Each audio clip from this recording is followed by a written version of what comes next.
When your Dell XPS 13 9310 won't boot past a black or blank screen, we will work through the most common startup issues and repair methods. This video covers Windows recovery, system repairs, and command line troubleshooting to restore your laptop. A lot of errors pertain to this problem, and we're going to go ahead and jump into what should hopefully be a pretty straightforward process, guys. And we're going to go ahead and jump right into it. First thing I'd recommend doing would be to actually go ahead and boot to the troubleshooting utility on Windows 11. So if you do a hard power off 3 times in a row, Windows should automatically attempt to launch the startup repair utility. And if it doesn't find anything, it will give you the option to select advanced settings, in which case it will take you to a screen that looks like this. Now, if it does not take you to a screen that looks like this, or you're unable to get to that, you can also download the Windows 10 Media Creation Utility, or Windows 11. They probably will make a creation utility for Windows 11 at some point. And it doesn't really matter, you can actually run the Windows 10 utility on Windows 11 as far as I'm aware.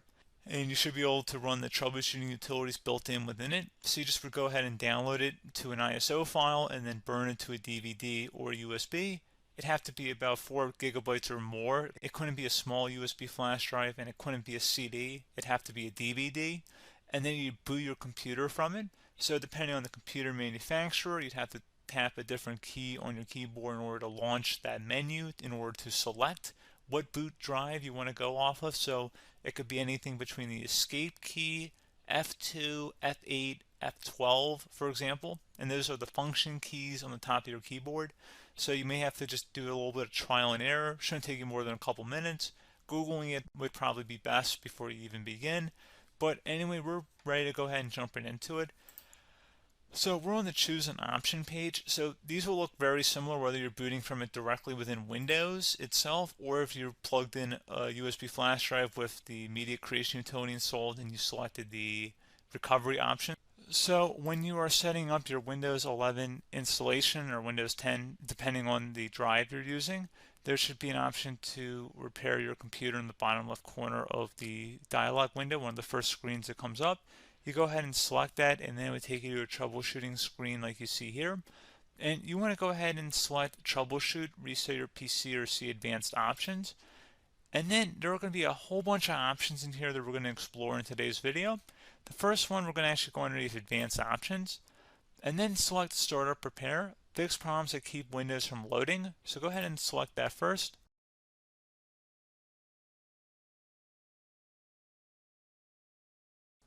Okay, so you can see it could not repair our PC. That was our first option we could try. Something else, if we go back into advanced options here and then select troubleshoot, we're going to go underneath advanced options again. You can go ahead and actually access safe mode by selecting startup settings. And then if you select the restart button, you have the option on the screen select safe mode with networking, which will give you a key on the screen. It'll tell you which key to press to enter that. I believe it's the F7 key. It'll do that for you. I'm not going to go over that in today's tutorial because I don't really want to go into safe mode, but you're more than welcome to attempt that by going into here and then selecting restart. Again, it'll launch another screen. It'll say what key do you want to press, and it'll give you like 7 or 8 different options, and you want to select safe mode with networking.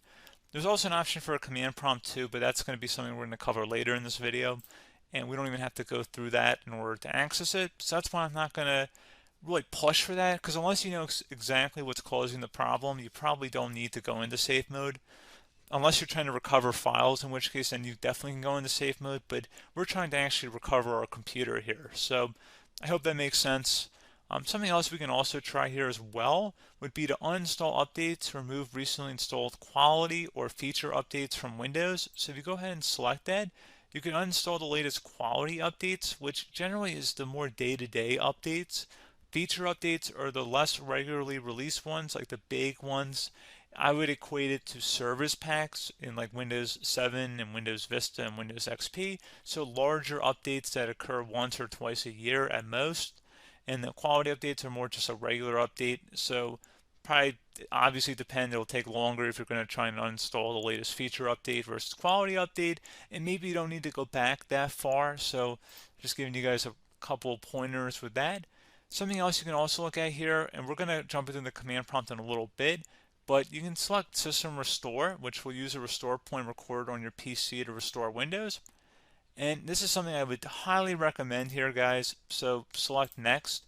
Assuming you have a restore point saved on your computer, you go ahead and select the most recently created one, and you'll select Next, and then you'll select the drive. You shouldn't actually have to select the drive. You can scan for affected programs, but we're going to keep it all default here, and then we're going to select Finish. So once started, System Restore cannot be interrupted. Do you want to continue?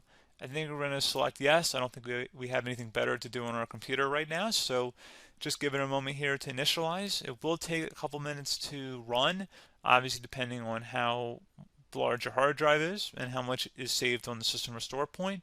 So just give it a couple minutes here.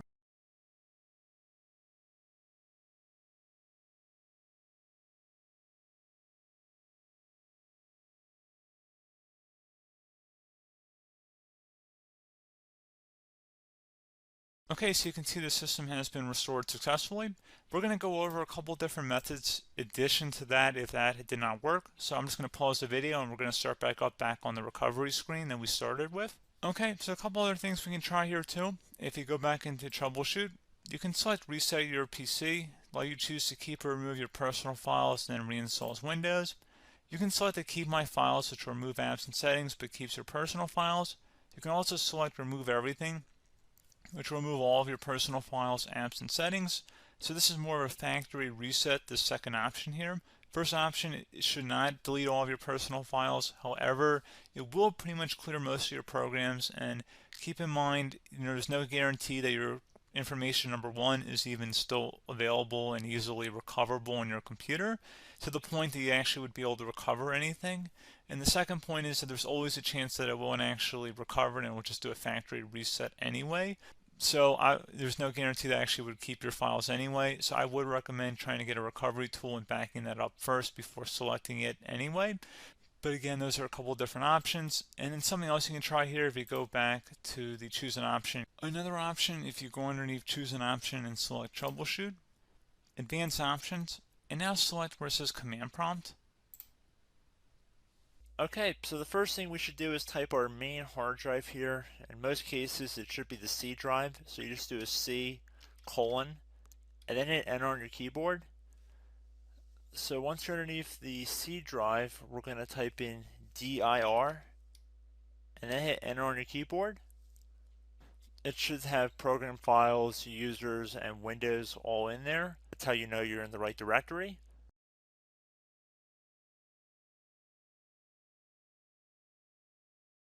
In some cases, it might be the D drive as well, so just keep that in mind.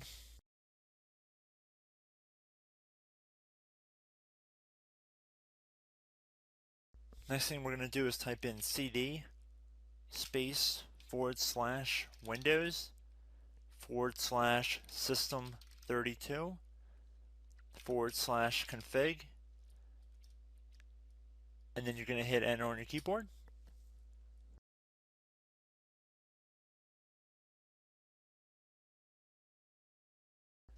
So now you're going to type md space backup. If you've seen other tutorials, it might also say to put down md backup. That's because the backup name is pretty common when you want to back something up. So you can name this whatever you want, doesn't have to be backup. So if you've already made a backup folder in the past, you could do backup 1, for example. So once you're done setting the name you want the backup to be called, hit enter on your keyboard again.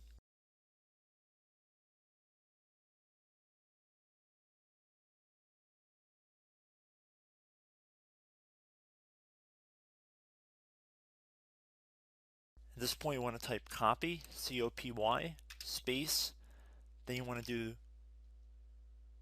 the star symbol above the 8 key, then do a period or a dot, whatever you want to call it, then another star sign, and then another space, and then type backup, and then hit enter on your keyboard.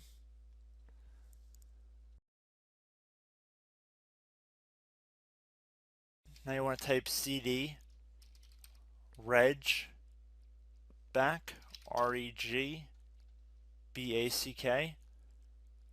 and then hit enter on your keyboard. So now that we are under the reg back, so now you want to type dir again and then hit enter.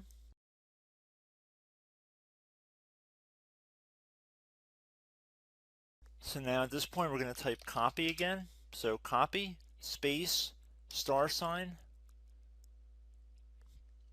dot, another $sign, space, and then 2 dots.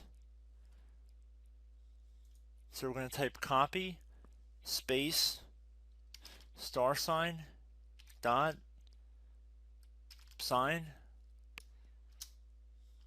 $sign, dot, dot, and then hit enter on your keyboard again. So for overwrite, you want to overwrite all.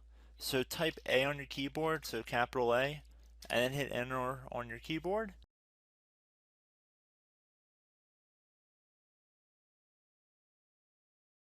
So at this point, you should be good to go. You can close out of the command prompt window.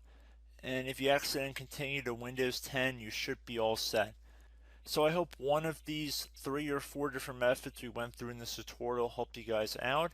Again, I'm not sure if you guys heard me earlier, but try to go back into your safe mode if possible and uninstall any programs you know might be conflicting with the Windows startup if you can get into safe mode.